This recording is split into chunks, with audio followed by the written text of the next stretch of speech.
Kenapa? Nggak langsung saja Tuhan bicara melalui batin hati nurani setiap orang. Seperti hanya ajaran leluhur kami, yang diajarkan oleh leluhur kami. Apa Tuhan yang dari langit itu tidak mampu untuk berbicara melalui hati nurani setiap orang? Nggak perlu seorang utusan. Sementara di dalam ajaran leluhur kami mengatakan setiap ciptaan Tuhan adalah utusan. Manusia, hewan, tumbuhan, bakteri, dan apapun yang ada di alam semesta ini adalah utusan Tuhan.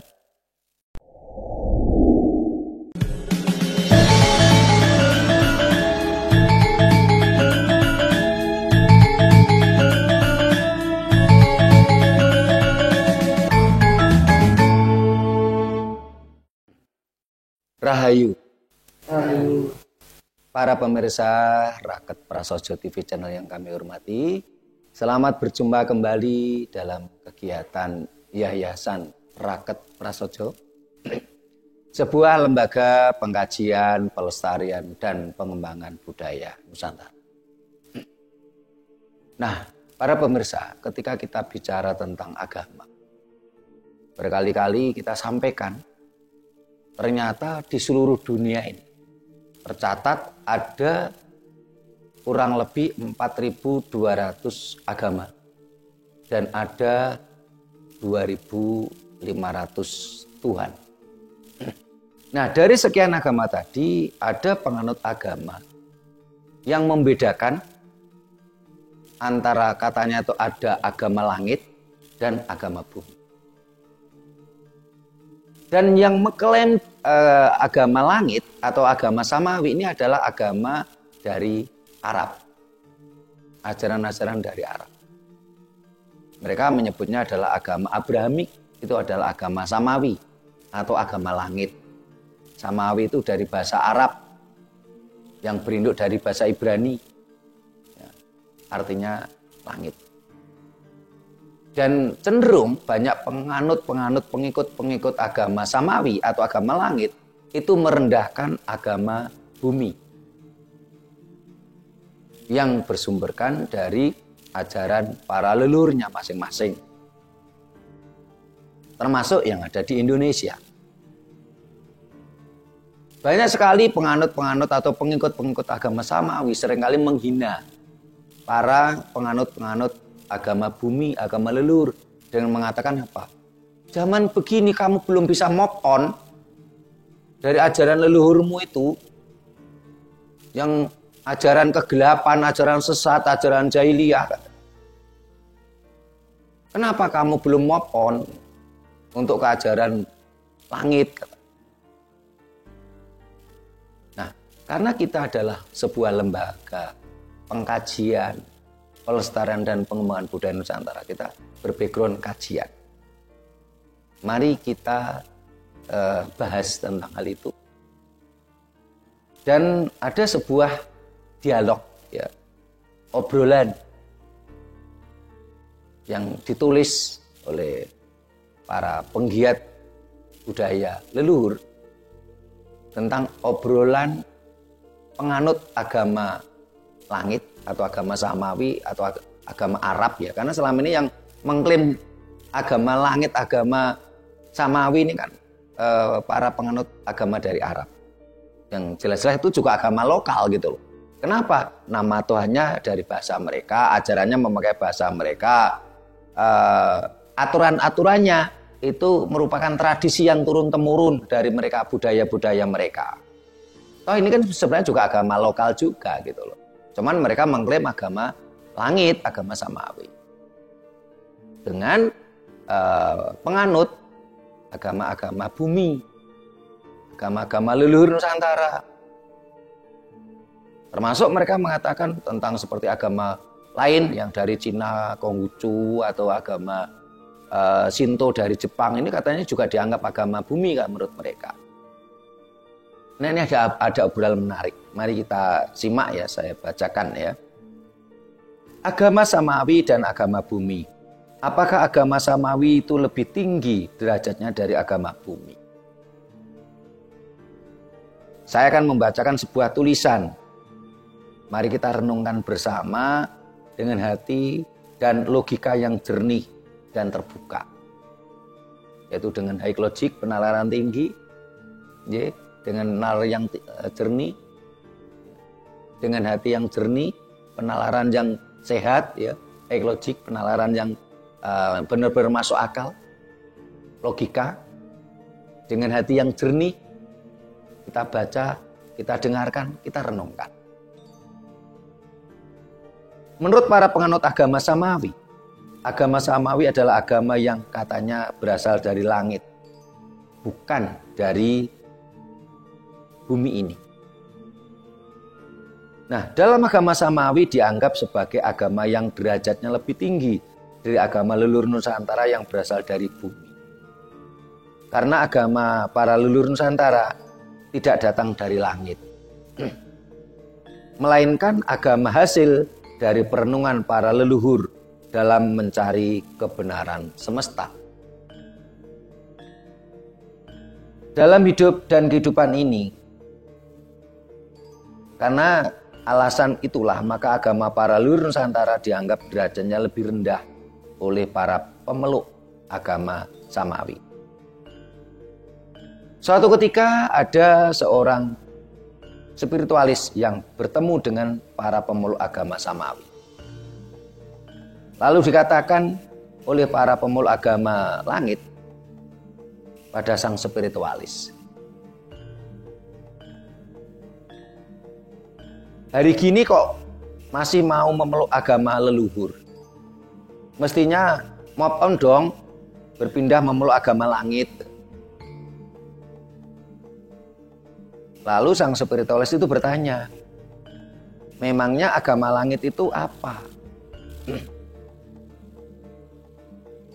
Lalu para pemeluk agama langit atau Samawi tadi menjawab,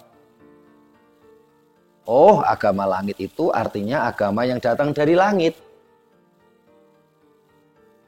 Sang spiritualis, sang pemeluk penganut ajaran leluhur, ya, yang meyakini ajaran leluhur itu menjawab atau menimpali. Oh begitu. Kalau datang dari langit dan bukan dari bumi berarti kamu semua ini memeluk agama alien dong. Karena sesuatu yang bukan berasal dari bumi adalah alien. Mereka, para pemeluk agama langit, terdiam sejenak.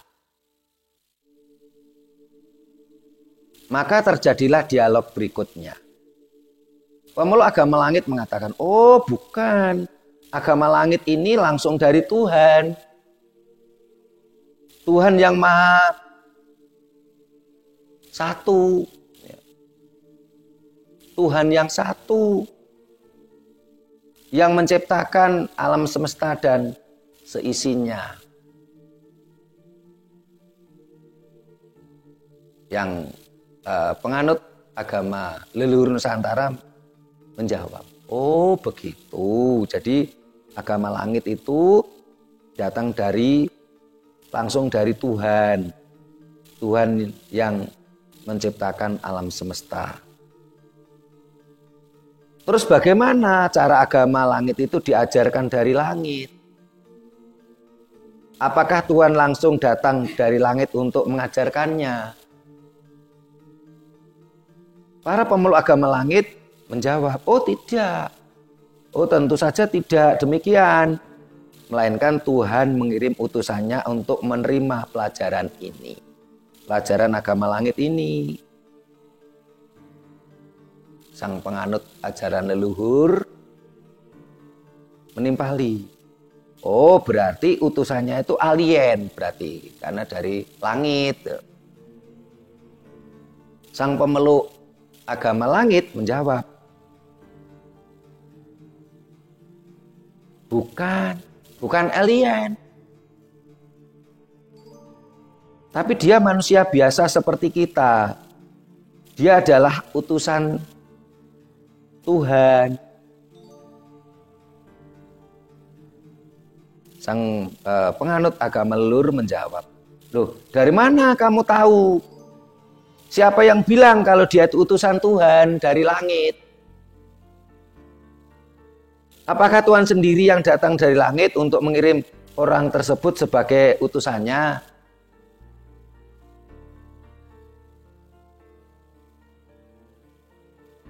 Pemeluk agama langit menjawab, oh tidak demikian, bukan seperti itu. Dia orang bumi dan lahir di bumi ini. Sang penganut ajaran leluhur menimpali lagi. Lantas kamu tahu dari mana kalau dia ini utusan Tuhan? Sang pemeluk agama langit menjawab, dari sang utusan itu sendiri. Yang mengatakan pada kita semua kalau dia ini adalah utusan Tuhan. Jadi, ya sang utusan itu sendiri yang ngomong. Yang bilang sendiri pada kita semua kalau dia ini adalah utusan Tuhan dari langit. Sang penganut ajaran leluhur menjawab, oh jadi dia sendiri toh yang bilang kalau dirinya itu utusan Tuhan. Terus kamu percaya begitu saja dengan pengakuannya? Apa buktinya kalau dia ini benar-benar utusan Tuhan? Bisa enggak dia meminta Tuhannya yang katanya dari langit tadi untuk menampakkan diri pada kita semua dan biarkan Tuhan sendiri yang menyampaikan pada kita, yang bicara pada kita semua kalau orang tersebut benar-benar adalah utusan dia, utusan Tuhan dari langit. Nah, kalau tidak bisa dan kalau cuma mengatakan saya ini utusan Tuhan, loh, saya juga bisa. Leluhur saya juga bisa. Cuman bilang seperti itu. Leluhur Nusantara juga bisa. Jangankan leluhur Nusantara, saya pun juga bisa mengatakan, oh saya utusan dari Tuhan. Saya utusan Tuhan dari langit. Bahkan di dalam ajaran leluhur Nusantara mengatakan apa? Semua yang ada di muka bumi ini adalah utusan Tuhan. Manusia, hewan, tumbuhan, bakteri, itu semua utusan Tuhan. Itu ajaran leluhur Nusantara. Tetapi kita tidak perlu mengaku-ngaku. Kalau kita ini utusan Tuhan, kalau memang kita ini utusan Tuhan, tapi tidak perlu mengaku-ngaku. Mengaku-ngaku kita ini utusan Tuhan.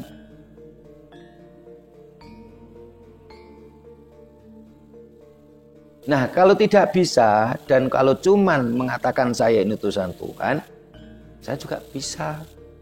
Leluhur Nusantara juga bisa.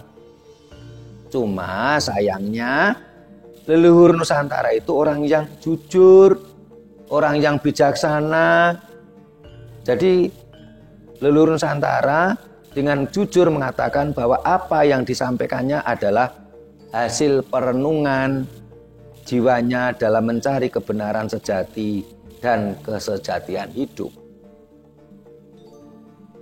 Tidak pernah mengaku-ngaku dan tidak perlu mengaku-ngaku kalau beliaunya leluhur Nusantara tadi adalah utusan Tuhan dari langit. Tuhan kami bukan berasal dari langit. Tuhan kami juga tidak berada jauh di langit. Tuhan kami itu ada di sini, di dalam hati dan di batin kita masing-masing. Sambil sang pemeluk ajaran leluhur tadi menunjukkan dadanya, mengelus dadanya. Dia berbicara dengan kami secara langsung melalui hati dan batin kami, hati dan nurani kami. Tuhan kami ada di sini, ada di hati kami, di nurani kami. Tuhan berbicara dengan kami secara langsung melalui hati dan nurani kami. dalam keheningan, Tuhan memberikan petunjuk kepada kami. Kepada setiap orang, karena semua adalah utusan Tuhan. Pemeluk agama langit menjawab, oh iya, Tuhan kami yang dari langit juga sama, bicara melalui hati dan nurani utusan Tuhan kami.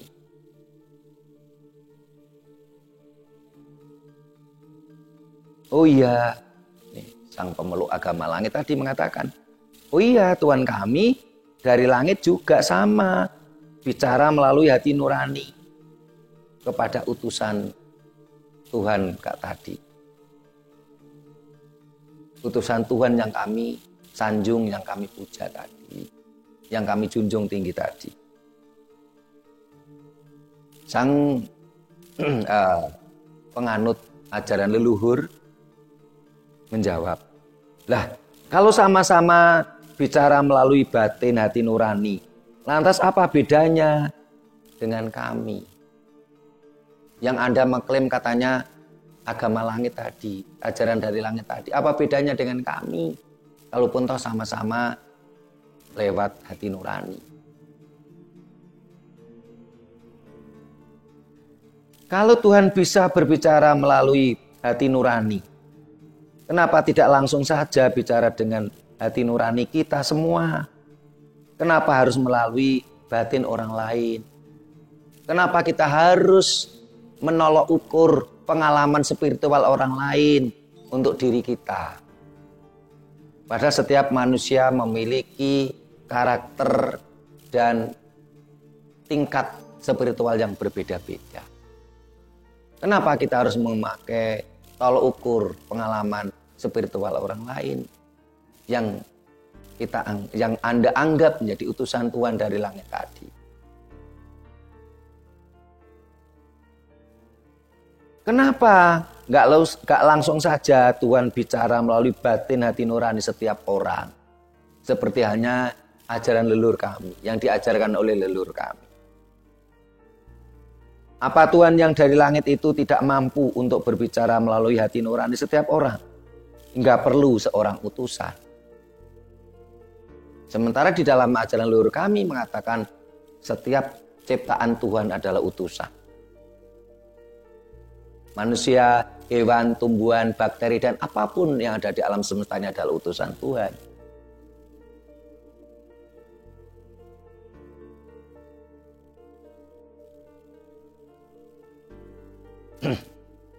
Apa Tuhan yang dari langit itu yang Anda anggap sebagai dari langit tadi, itu tidak mampu untuk berbicara melalui hati nurani setiap orang, hingga perlu seorang utusan, seorang rasul? Lalu untuk apa kami harus move on hanya untuk memeluk agama langit yang katanya berasal dari langit, entah langit yang sebelah mana? Karena kalau kita naik ke langit, naik pesawat, naik pesawat antariksa, ya, langit itu bersap-sap. Terus langit dari mana yang Anda klaim Tuhan dari langit tadi? Langit itu bukan seperti hamparan yang kita lihat di langit tadi. Kalau kita terbang ke sana, langit itu berupa awan yang bersap-sap. Terus langit dari mana yang Anda klaim katanya agama dari langit, dari Tuhan di langit?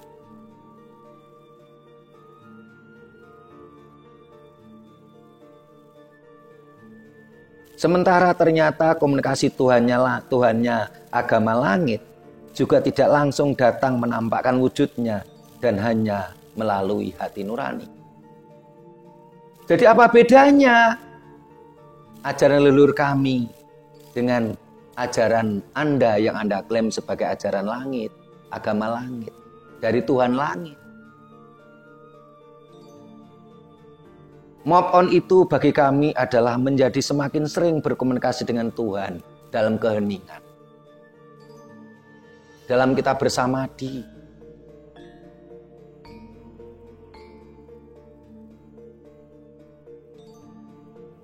Move on itu bagi kami adalah menjadi semakin sering berkomunikasi dengan Tuhan. Yang ada di hati nurani kami, bukan banyak mendengarkan dari apa yang dikatakan orang lain, yang kami tidak pernah kenal dan tidak pernah ketemu. Dan kita tidak bisa memastikan kebenarannya, kebenaran sejati ataukah hanya kebenaran berversi.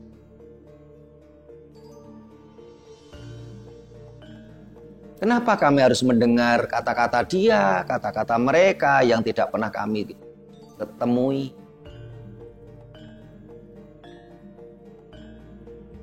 Ketahuilah, apabila kami berkomunikasi dengan Tuhan yang ada di dalam hati nurani kami sendiri, maka kami pasti tahu kalau yang pesan tadi benar-benar asli dan benarnya benar, kebenaran sejati.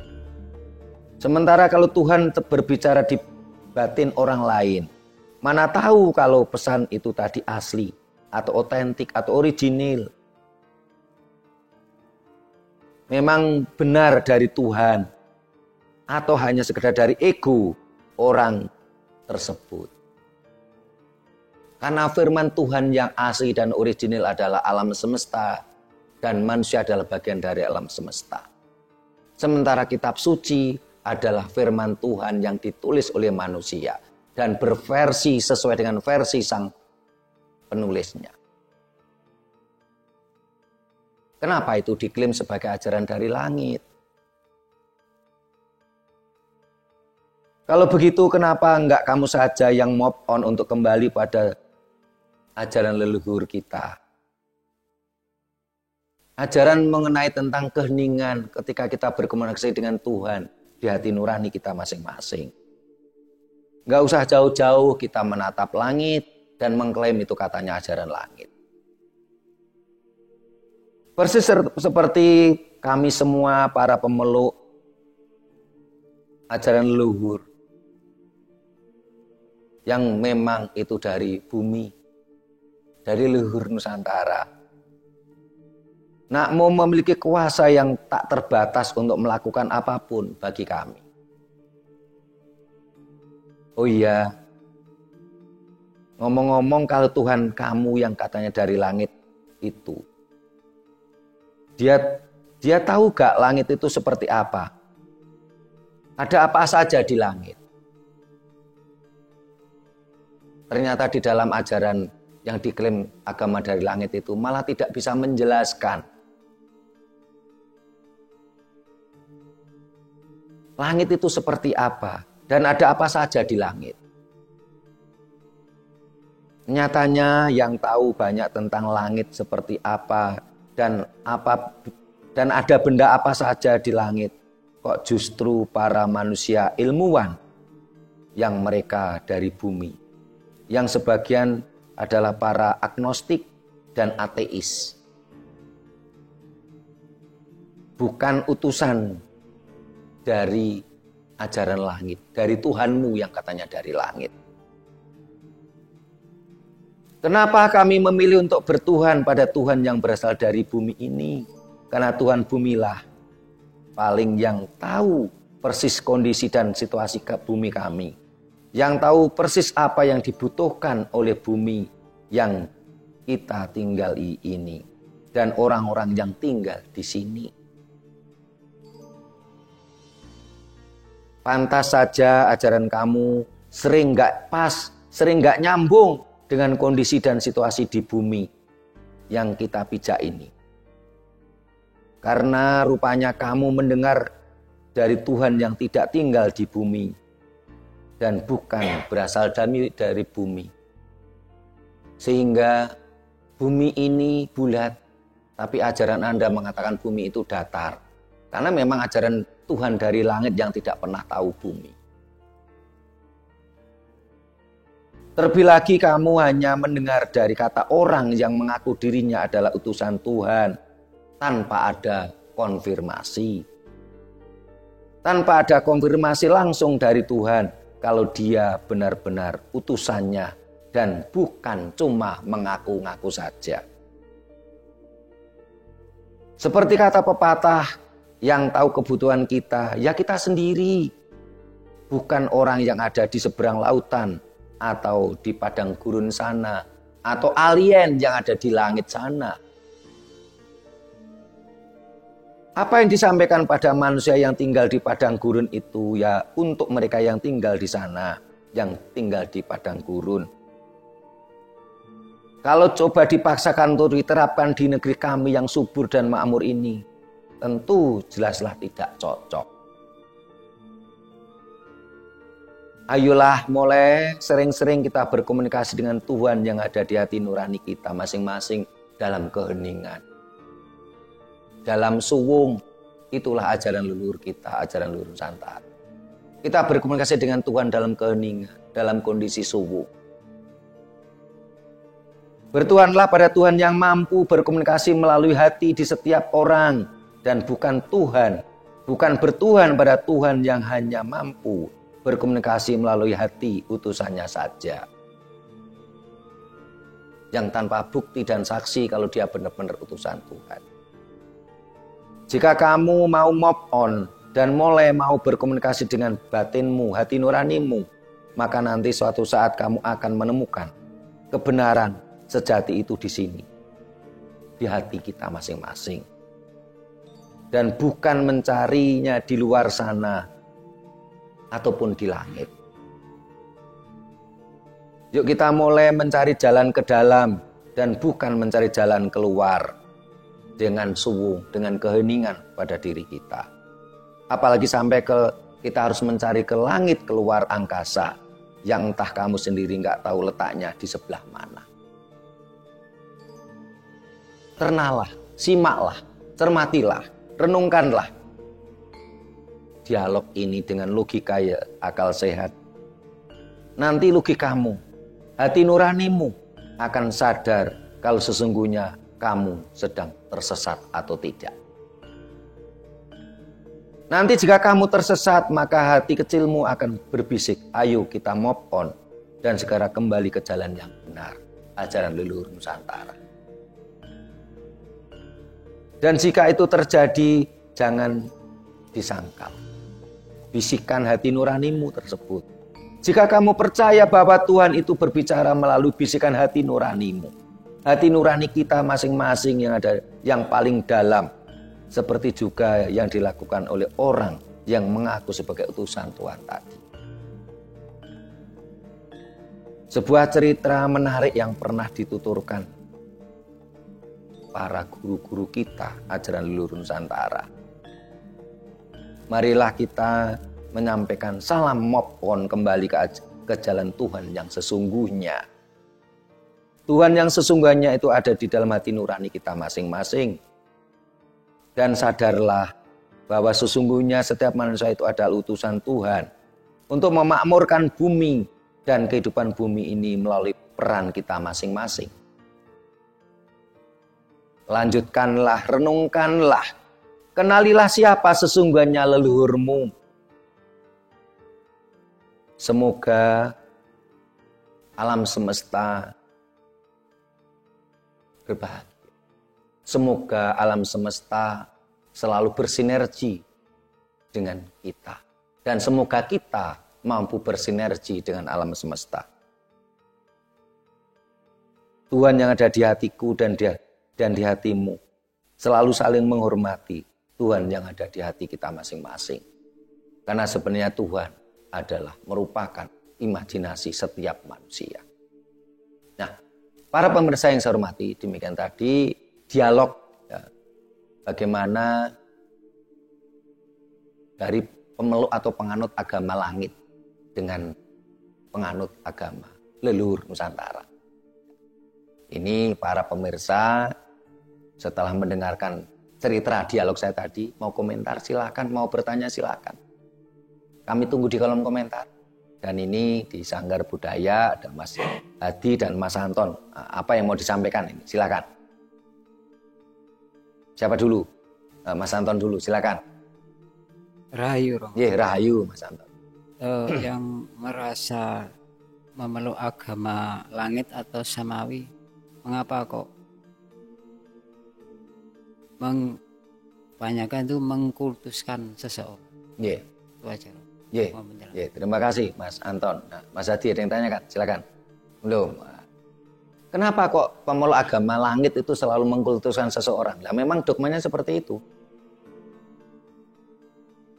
Pemeluk agama langit ini cenderung akan mengkultuskan seseorang yang dianggap utusan Tuhan. Karena memang dogmanya seperti itu. Dan mereka akan menjadi seperti robot. Semuanya diatur oleh sang pembuat dogma tadi yang mengaku utusan Tuhan. Harus begini, baca ini, begini, doanya begini, harus begini, begini, aturannya begini. Kalau begini salah. Kalau melakukan ini salah dan nanti akan dapat ancaman. Kalau melakukan ini aturannya benar akan mendapatkan reward. Yang aturannya seperti itu. Akan menjadi robot. Pertanyaannya, manusia lahir ini menjadi robot ataukah menjadi jiwa yang merdeka? Tentunya pertanyaan ini yang menjawab ya kita semua. Kita ini lahir di dunia ini untuk menjadi robot yang semua tergantung pada seseorang yang dianggap utusan Tuhan tadi dengan segala dogma-dogmanya, ataukah kita menjadi manusia yang merdeka jiwa raga kita dan kita berkomunikasi langsung dengan Tuhan dengan di hati nurani kita dalam keheningan, dalam subuh. Sehingga orang Jawa mengatakan apa? Sabdaning sun, sabdaning Gusti. Perilaku ningsun, perilaku ning Gusti. Karena kita selalu mendapatkan petunjuk dari Tuhan lewat hati nurani kita dalam keheningan, dalam subuh. Itu hal yang sederhana saja. Ketika manusia melakukan kesalahan, walaupun tidak perlu diancam, hati nuraninya pasti akan berbisik. Oh, ini salah. Nah, ini ada sebuah pengalaman menarik ini. Saya ngobrol sama teman-teman para konsultan psikologi, konsultan spiritual ya. Ketika orang melakukan kesalahan, dia menyakiti hati orang lain gitu ya. Ini dia tahu loh kalau dia itu melakukan kesalahan. Sehingga apa? Ketika perilakunya tadi diungkap di depan orang banyak, dia pasti marah. Kenapa? Karena malu. Karena sebenarnya dia tahu apa yang dia lakukan itu salah. Tapi tingkat kesadarannya yang berbeda. Salah satu contoh begini. Ada orang pencuri. Setelah mencuri pasti dia lari. Karena dia tahu yang dia lakukan itu salah. Ada seorang pembunuh gitu. Dia membunuh. Waktu dia mencuri, waktu dia membunuh, dia tidak sadar.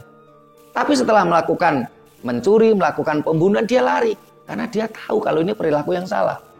Tapi tingkat kesadaran yang berbeda. Ya, dia tahu salah dan tidak itu kan dari hati nurani. Tetapi egonya yang akhirnya menutupi. Kesadarannya terbungkus, tidak muncul. Dengan hati nurani tadilah. Orang beragama atau tidak, tetap dia akan menjadi orang baik. Tapi kalau dia tidak punya hati nurani yang jernih, egonya kuat, walaupun dia beragama, ya tetap dia akan melakukan kejahatan-kejahatan berbungkus agama. Kalau perlu memperjualkan agama untuk kepentingan perutnya.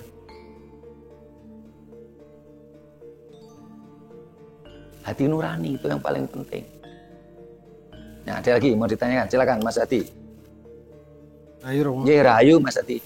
Yang saya tanyakan, tua mana agama samawi sama agama bumi? Oh iya. Yeah. Tua mana agama langit dengan agama bumi? Oh jelas lebih tua agama bumi. Yang tercatat di dunia ya. Yang dimaksud agama bumi itu seperti agama Hindu-India, agama Buddha ya. Itu jauh sebelum Masehi. Termasuk agama-agama lain, agama Shinto ya, lain. Terus agama suku Maya ya. Bahkan saat ini ada peneliti ilmuwan bukan India mempengaruhi Nusantara, tetapi Nusantara lah yang mempengaruhi India. Dengan berbagai data-data yang dikumpulkan oleh ilmuwan tadi. Termasuk cerita tentang Universitas Nalanda, itu merupakan cabang dari Universitas Nalanda yang ada di Sriwijaya. Berarti apa? Ajaran Jawa ini lebih jauh sebelum Masehi. Kalau dalam catatan Weda, ini kan sekian ribu tahun, sekian juta tahun. Bahkan 1 tahun hitungan tahun Brahma, ini sama dengan 4.200 tahun Masehi. Jadi jauh lebih tua.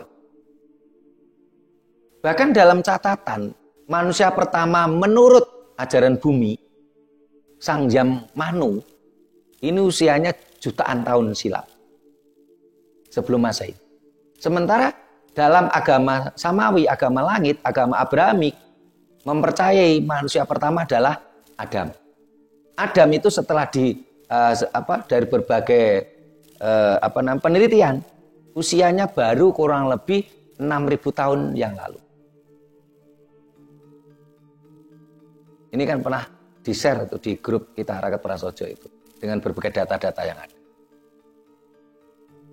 Dari situ saja sudah menandakan bagaimana tingkat kecermatan, tingkat keilmuan, tingkat kualitas keilmuan dari ajaran Samawi dan agama bumi. Sehingga akhirnya dalam peradaban manusia di seluruh dunia ini kan lebih banyak ilmuwan-ilmuwan itu mengacu pada ajaran bumi. Sehingga Sangjang Manu akhirnya menjadi manusia.